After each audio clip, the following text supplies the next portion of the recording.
في قلب مصر الفرعونية حيث النيل ينساب برقة، عاش فلاح بسيط يدعى خون إنبو في قرية تعكس الحياة البسيطة والغنى الروحي.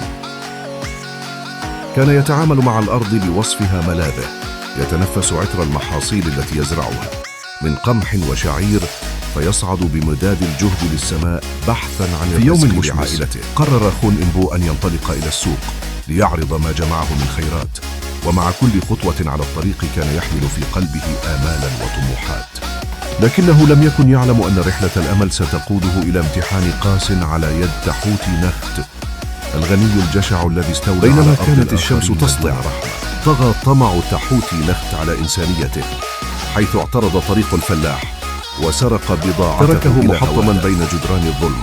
لكن روح خون إنبو لم تعرف الاستسلام، فقد ولدت الشعلة بداخله ضرورة البحث عن العدالة بطريقة تنبع من الحكمة والفصاحة. توجه خون إنبو إلى قصر الوزير، ولم يكن ذلك مجرد لقاء، بل كان مواجهة بين العدل والفساد.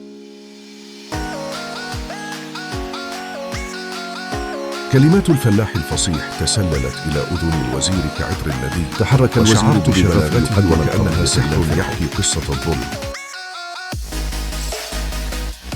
استمع الفرعون باهتمام، مفتونا بفصاحة خون إنبو، ليجد في كلماته صدى للأمانة والحق.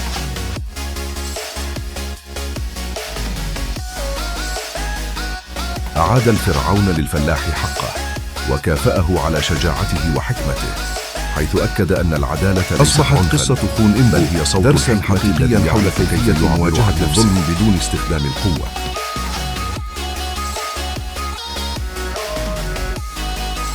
يعلمنا الفلاح أن الكلام الفصيح والإرادة القوية يمكن أن تنتصر على التسلط، وتبشر بأن العدالة ستظل حاضرة كلما وجد من يدافع عنها بالحكمة.